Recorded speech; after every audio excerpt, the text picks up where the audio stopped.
a.m. show. As you can see, 2 days to Qatar. We are very, very excited. We are behind the Black Stars, and Muftau Nabila is coming to the studio to have some, great conversations. And Bernice Abubedi Lansa is outside, and you don't want to miss that interaction. So stay tuned. It is the moment that inspired many Ghanaians and has given them some hope ahead of the FIFA World Cup. A moment that Otto Addo and his technical team would look out and say, we are ready for the FIFA World Cup. Ghana defeated Switzerland 2-0 in their last World Cup warm-up game in Abu Dhabi on a Thursday. And next week, Thursday, they'll be coming up against Portugal in the Mundial. And today, we are having a conversation about the tournament, which is starting on Sunday. So joining me via Zoom is Nana Ajiman. But Bernice Abubedi and Quincy Ajapon are also standing by to have a conversation on the senior national team. Bernice, thanks very much. Just give me an idea of what you make of the Black Stars' performance witnessed yesterday.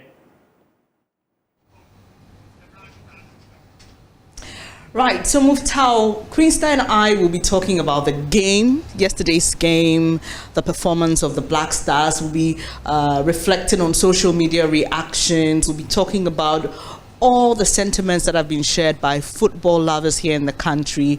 And then we'll also try to take a few of your comments on what you expect from the Black Stars in the World Cup proper. So Muftau, we'll be listening into that conversation that you'll be having in the studio, and right after that, Quincy and I will be interacting.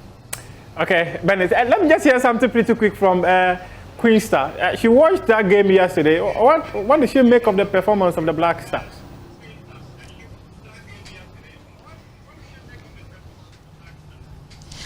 Muftau, I think yesterday the boys performed very well against Switzerland because most Ghanaians were not expecting them to actually win, but they ended up winning not less than 2 goals, which is a big deal for the Black Stars. It's a big confidence booster going into our first game against Portugal. So, yes, good performance by Otto Addo and his technical team. So, hopefully, we can build on this and then do some magic at the World Cup. Okay, thank you, Quincy. Now, let me hear from a technical man, Nana Ajiman. He's a former coach of Okoro United. Nana, tell me pretty quick. We saw the Black Stars against Switzerland. The last 2 friendly matches they played before yesterday's game, that was against Brazil and Nicaragua. This team was censored by many. The flag was such that many actually said the performance was very dispiriting. What we witnessed yesterday, what does it suggest of the Black Stars heading into the World Cup? That the build-up and the morale within camp is good. It suggests that there is a focus within the Black Stars camp now. Every individual is focused on trying to put out their best as an individual and collectively as a team so that we can go far in the competition. I think that from what we saw yesterday, despite the fact that officially we're still ranked the lowest in the tournament, is that potentially there could be some upsets. There could really be some upsets. I think the back line was very strong. Quite clearly, the combination that the coach started with in the beginning is a good one. Not necessarily first team structure, but it's a very good one that can come on to close games down and things like that. I think that we've got depth in strength now on the bench because Partey didn't start. Kofi Chair didn't start. Kudus didn't start. Kudos didn't start. So it suggests that there's a lot of depth there right now. And I think that it's put us in good stead for the match against Portugal. Of course, all the matches we're ranked as underdogs.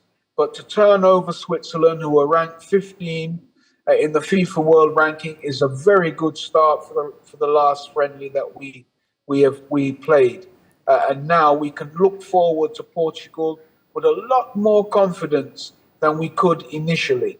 I mean, this result with Switzerland was very, very, very important. Very important.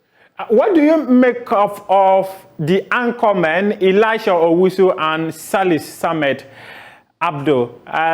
Many people never actually expected them to start, but when they did at the heart of that midfield, many have said they provided cover for the back line, and they kind of provided some sort of assurance that in the absence of a player like, say, Baba Idrisu, who is missing the tournament due to injury, we've still got some cover. Yeah, most certainly. I mean, these are two players who I muted that must be in the team anyway. Salis wasn't around before, but now thankfully he's been called. And as far as defensive midfield goes, the two of them are solid, and they can pick a good pass too. Their challenges for the ball is also fantastic, because if you notice, they don't concede free kicks when they challenge for possession of the ball. Yeah. And that's very good. They're clean. They are clean performers in the middle of the park as defensive midfield players, and that's really what we need. So I wouldn't necessarily start with them because, I think there's more attacking flavor without them, to be perfectly honest with you. But if I wanted to lock a game up that perhaps we're leading 2-0, and I saw a few tired limbs out there in the middle of the park, these are the two boys that could possibly come in and combine and totally lock the opposition out of the game. So I'm very happy with their contribution, very, very happy. There were people who actually said that the game against Switzerland should be the game Ghanaians would be given an idea of who starts in that first game against Portugal. But if you have a player like, say, Thomas Partey, who didn't start, Mohamed Kudus, who didn't start, you mentioned Kofi Chire, who didn't start, Kamal Sowa didn't start, but there was an opportunity that was given to Daniel Afriyie-Banya, who also really, really impressed so well. Does this still tell us that with barely 7 days to Ghana's first game, Otto Addo is still on a try and error? No, I don't think so. He knows his first 11. He knows his first 11, absolutely. He may have a bit of a dilemma about Barnier. If I was him, I wouldn't, because I would start him with Inaki Williams or with Semenyo. Inaki Williams didn't get the service, really, that he required to really, put goals in his sights. But still, I mean, look, up front, there are only 3 strikers. There are 8 people listed, 8 players listed, but in real terms, the strikers are Barnier, Somenya, and also Williams. Those are the 3 strikers. And if, for me, I would start any 2 out of the 3. I think Barnier, he earned his place. He worked very hard. He should have had a penalty earlier on. Yeah. To be perfectly honest with you. He earned Ghana a penalty, but it wasn't given. So, for his enthusiasm, his discipline, because if you notice, when he came off the park, and he was asked about his contribution, he said this, I did exactly what the coaches asked me to do. And that's what you want, the tactical discipline of a player, especially the ones up front. And so, I don't see anything wrong with him starting. I think he's a good option for starting. Williams is a good option for starting.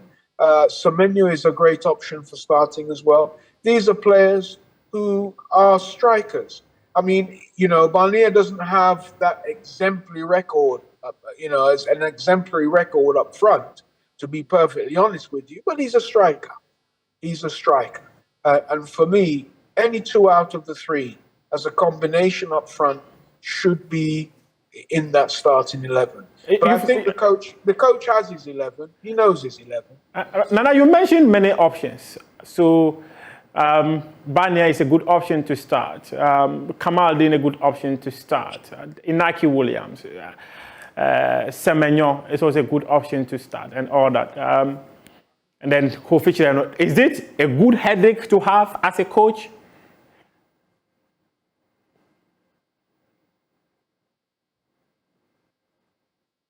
Hello, Nana. Well, absolutely. Yeah, I still hear you. Yes. So I asked if it is a good option. If it is a good option for coaches to have So many options. It's a good headache. Is it a good headache for the coach to have? Oh, absolutely. It's what every coach wants. Every coach wants that type of headache because it means that I've got so much quality, I'm almost confused as to who should start. But I don't believe he's confused. He's got good technical men backing him up there. And I know that he knows his 11. I know he knows his 11. I mean, take, for example, the keeper. There's no point changing the keeper now, is it? I mean, Atizigi must be the starter. There's no one else to start. So he's the number one keeper. We know Amati. We know Partey. We know Jiku. We know Salisu, Tariq Lamptey, Dennis Odoi, Ali Ruseidu. He's got a wonderful dilemma on his hands. And the beautiful thing about it is, what it looks like is that any player he selects will deliver on the day. And that's the beauty of it. And that's why I say we have strength in depth, because all the players who won't start, who will be sitting on the bench, can come into the game at any particular time and actually add value. And that's the greatest asset of all. So it's a wonderful headache to have. Trust me, a wonderful headache. How should we approach that game against Portugal next week, Thursday? Well, we've seen what they've just done to our cousins across the border. Nigeria, yeah. Yeah, they just annihilated them 4-0. What a fantastic result for them. But they have their own problems with the Ronaldo issue. You know, he didn't play.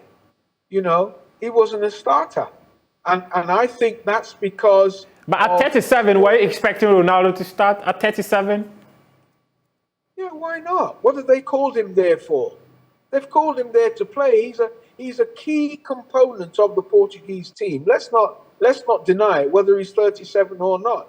He's key. He's lost a bit of form, but still, he's a motivating factor for those around him, playing with him. You know, so let's not take that for granted. You know, perhaps they were just reserving him for the Ghana game. You never know. But they looked up and doing. Yes. You know, they're a class act, and I think that we can't afford to go into that game to sit back and allow them to attack us. We must take the game to them, but take the game to them cautiously, and try to take the chances that we know we will create in front of goal. That's the most important. You can get 1 or 2 goals there, then you can start, you know, thinking defensively on how you're going to ensure that they don't score any goals. But we can't sit back and allow them to attack, because if we allow them to attack, we'll concede goals just like Nigeria conceded. But our attacking prowess can't be wanton. We can't just throw things up in the air and just attack just like that. It must be constructed very well. It must be strategic. It must be tactical, because the Portuguese are no pushover. They're no pushover. Okay, so Nana, my final question to you would be this. From this friendly match, many people, especially on social media, they were asking questions. When was the last time you saw Black Stars play this well in a game? Many people cannot actually recall the last time, especially against an opposition deemed to be very good, just like Switzerland. What it means is that expectations are shooting above the roof. Should Ghanaians be very expectant, or they should lower their expectations heading into this World Cup? And just within the same line, do you think we've got a quality to go beyond the first round of the World Cup? Well, everything depends on the first game. I've got to be perfectly honest with you. Everything depends on the first game. And I said that everything depended on the Switzerland game. But, you know, the Portuguese game, they're 9th in the FIFA ranking. They're within the top 10, and they mean business. If we're able to turn Portugal over, then we can do anything. But if we're not able to turn them over, then we've really got to knuckle down. We've got, you know, an uphill struggle in front of us. Trust me. But if we can turn them over, the worst should be a draw. Let me tell you, the worst against Portugal should be a draw. If we can do that, anything can happen. Trust me, anything else can happen. Okay, thank you. In fact, our scouts were in the stadium to watch Nigeria versus Portugal. So it means that Ghana is keeping tabs on what the Portuguese are doing. The Black Stars are expected to fly out of Abu Dhabi today to Qatar, where the World Cup would be happening. The first game would be on a Sunday. Benny Sabubedu and Queen's Japan, they are standing by to continue the conversation on this Black Stars. Bennis, a quick one just before I leave you and Queen Star to continue the conversation. Nana says we should lower our expectations. Your expectations, are they above the roof, or you are managing your expectations?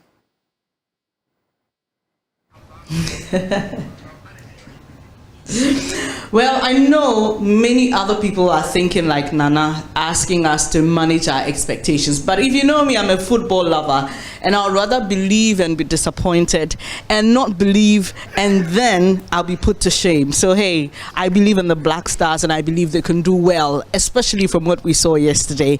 But I'm still here with Queen Star Ajiman. She is with our sports team at Asempa and at Drum FM. Queen Star, let's start off with that game yesterday. Was it a situation of we playing better or the Swiss not coming to the game at all? Because there are those who've said that this is not the Switzerland we know, especially seeing their gains in the qualification point till now. Yeah. So starting from the qualification bit, I think during the UEFA Nations League, this same Switzerland team, they scored France, they scored Spain, and they scored Portugal. And we got them yesterday and we scored them 2-0. But I feel that they actually brought their A game. We were just the better side. This Ghanaian team, people were like, okay, where is Pate, where is Kudus, where is Amate? But they were able to match them boot for boot. They brought their number one goalkeeper, Soma. He was in there. Garnet Xhaka was in there. He's doing extremely well. Shaqiri was in there. So it was not as if they came into the game underestimated, because they knew what we could do. We were rather holding them in high esteem. So we played and made sure that we matched them and defeated them. So it was not as if they came in to play. No, they didn't. In the first half, they were not joking. We brought on some players in the second half, and it worked for us. So it was just our A game, and it was our day. So yes, we did our best against Switzerland. It wasn't as if they were just they came prepared, but they just lost. Okay. So talking about the tactics, are you confident then? Because you say these changes did something good for us. Are you confident of the tactics that we're going into this game with? Because Ghanaians, we talk a lot, and usually people talk about, why is this coach playing it this way? Why are we doing this formation? Blah blah blah. I think it's about time we gave Coach Otoado and Chris Hilton, Didi Dramani and George Boateng, we gave them the benefits of the doubt. Because most of the time, when we, like during our qualifiers, for instance, after 50, 60 minutes, people will start calling Ochoado, change this person. So yesterday, he actually did something good. He made his first change, I think, around the 70th minute, which was a bit earlier than what we are used to, because mostly it's like the 10 minutes getting to the end of the game, then he'll bring some players on. But yesterday, he did some changes and he helped. He brought on the likes of Antoine Semenya, he brought on Gideon Mensah, he brought on Ali Duseidu, all this. So it helped, but I feel that let's give them space to operate. We have given them the job to do, so we just have to believe in them and know that these are the people. They have done their job. They brought us at a point where we all thought Nigeria was going to take us out of the World Cup. Nigeria was definitely going to qualify, but they did the magic and they helped us qualify to where we are now. So I feel we should just chill, take a chill pill and then give them the benefits of the doubt. There are things Ghanaians don't chill about. Politics and football. No, we don't know how to chill about that. But Queen Star, there are a lot of talking points from yesterday's game. This World Cup is special for many reasons. One is that we are playing the World Cup at a very unusual time. Usually we play it in the middle of the year, but this time around November. I'm told it's largely due to the weather in Qatar and all that. Talking about the weather, we heard from a Swiss player who says the weather didn't help us at all. Now, Queen Star, does that excite teams from Africa? Is this the chance for us to take advantage and say we're going to win this, because we are more used to this kind of climate largely? Yeah, it does excite the African in me, because I know over here, although our sun is not as hot as what they're experiencing in Qatar. I feel we are a bit closer to them than the Europeans are, because mostly in Europe around this time it's winter, so they feel like, okay, they are used to the cold weather in November getting into December, so this time around they'll just have to, I don't know, become, is it chameleons or whatever, and adjust to the weather in Qatar. But I feel that it will tilt a bit to the advantage of the African countries, that though most of our players are playing in Europe, most of them played here before they got the opportunity to play in Europe. So I feel the weather situation might tilt a bit to the advantage of the African players, which I hope they make good use of. They shouldn't take advantage of the weather and still go and flop and let an European country just walk all over us. So with the weather, I feel the African players and African teams have a bit of an advantage compared to those coming from Europe. Yeah. Let me take us back a bit to the qualifiers up until this point, and even in the AFCON game, if my memory serves me right, there was a particular game we didn't see our captain play in, Dede Ayew, and that day there was a lot of commentary on social media and even by sports pundits saying that it appeared that the team was gelling better. There were some changes that allowed the team to flow better. Okay, so with what we saw yesterday, we didn't see some of our major and key players featuring. We saw more of the younger ones, the new call-ups and all. We've done very well, but we are most likely to see a change in the team in our first game. Should we still have high hopes that we will see this performance with different players? It could be an improvement on this performance, and it could also be the fact that this big players like the likes of Thomas Partey, Kudus is not as big, but yeah, when it comes to the national team, he's a big player. So Kudus will come, Thomas Partey will come, Amate will come in defense. And I think one good thing that worked for us yesterday, like you said, these are literally new players. Some do get call-outs, but then they got the opportunity to play for the Black Stars yesterday against Switzerland. And with the likes of Dede Ayew and Jordan Ayew being the senior players in the team, it was as if once these guys get the ball, I don't want to say they were not in competition with anybody, but they felt, okay, we are a team, we have something to do. But once these big players come on board, everyone wants to score. Once they get the ball, instead of him maybe passing to make sure that it gets the next person, wherever they are, once they get the ball, they want to score. So it might work to advantage, or it might not work, because also the fact that facing Portugal, Thomas Partey, for instance, he plays in the English Premier League and he sees Bruno Fernandes, he sees Cristiano Ronaldo week in, week out. So it could be that, okay, it's not as if you're a big player than we are all at the same level. So let's match each other boot for boot and get the job done for our various countries. It could also be that maybe they might go into this game, everyone wanting to prove a point. So it could be positive and negative. I just hope Coach Otoado gets the balance right. If he has to balance the older players or the big players, more experienced players with the younger, he should find the balance right. I think once he gets that right, it will work. Yeah. Okay, so when Coach Otoado announced his 26-man squad, unfortunately for us, we didn't have the keepers that we were expecting to have. We were told due to injuries and other things. Yesterday, we didn't see our keeper receive a lot of challenge. And I'll be going to social media shortly to read some of your comments on the Black Stars performance yesterday. But one of them was about the fact that we still have an issue in our keeping department. How do we rectify that, bring into play the kind of defense structure that we need to put up? I think with this 26-man squad we took to Qatar, our weakest department is the goalkeeping department, because Richard Ofori, who happens to be our number one keeper, couldn't go because of injury. Wallacott took us to AFCON. Though he got the bash, I think he grabbed some sort of experience from that tournament. So most Ghanaians were expected to see him and then Richard Ofori and maybe Atizigi or Manaf. But that didn't happen. So Atizigi seems to be like our number one goalkeeper now. But Atizigi, I don't know what his issue is. When you go to the Swiss league, they worship Atizigi. Like at St. Gallen, he's their god. He does everything. He controls the defense. He's able to.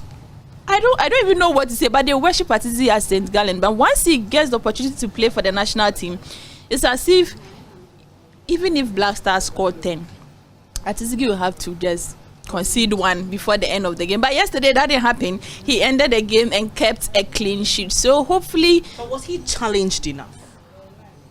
I think, yeah, some balls came to him. He made some cool saves, but I think you can't this is a friendly game. So against Portugal, you wouldn't expect things to be the same, because that's like World Cup proper, like someone would say. They will come at you. Yes, so he would have to be at his best. If he is asked to be the number one keeper, you have to bring his A game. He will have to also control the defenders, the players in front of him. If there is something that you have an issue with, if he's shouting, shout on them, master push, let me see. And if it's because at the end of the day, if you concede a game, it will be very difficult for any Ghanaian supporter to say the defenders. Yes, sometimes we blame it on the defenders, but mostly it comes to the goalkeeper. Goalkeeper, no one side could have caught it. Yeah, so if it's just controlling and also making sure that he should just do the saves, because he should replicate what he does at St. Gallen for the Black Stars. Because I think when he does that, we wouldn't have much to complain about when it comes to the goalkeeping department. Please, I'll come back to you. There's some Oxford analysis that we have to dissect, because they've done some analysis on all the countries represented at the World Cup, and unfortunately Ghana has the least chance of winning the World Cup. The least. Just say we are last on the table. But let me take a few of your comments while we wait to delve into that. So this is from Patrick Atanimakon. Ghanaians, it is about Ghana, not politics or tribes you belong to. No matter the squad you preferred to be used, the game has started. So let's support our nation with prayers, with our spirits, and wish them the best of luck. Please. When he says we are not even happy for the good start, oh, Ghana for. Well, Ioannis Sakite says it's a good starting point for us. We will now face Portugal with confidence, and he has a prediction. He says we'll score them 2-1. Interesting. Nana Bafo says what I know was that Ghanaians were playing a serious match, whilst the Swiss team were protecting their legs for the tournament. Striker Dia says our goalkeeping is a problem we have, and you've just heard Queen Star explain that. Mohammed Yakubu says I'm waiting to see their performance against Portugal before any comment. So you're like a doubting Thomas here. Jesus, let me see the piercing in your hand. If not, I don't believe you're the same person. Well, Nashar Bruce says let us think Switzerland wasn't into the game. You see why I was asking you that question? Like you guys won't be disturbing some of us this morning. And Frank Herman thinks, well, that's the only game we can win. Gamado Philip says it wasn't competitive enough, but it was a good exercise. Emmanuel says let's stop the hype. The actual game is ahead. The real deal is ahead. And finally, Adam Abdul Hanan says it means nothing. I'm not convinced no midfielder is ready to die for the nation. All they think about is their professional clubs. They wouldn't want to be injured in order not to lose position at their clubs. Only one player whom I believed could have safeguarded the midfield. He was not given the opportunity. He's referring to Wakaso, and he thinks our team is hopeless. I've got a few more comments, but I'll reserve them for when I'm wrapping up. So Queen, so let's talk about that analysis by Oxford. When I saw it, to be honest with you, I was a bit heartbroken, because I was like, oh, Ghana, like we should feature somewhere. Senegal was way above. Like Senegal has a better chance of winning the World Cup than we do.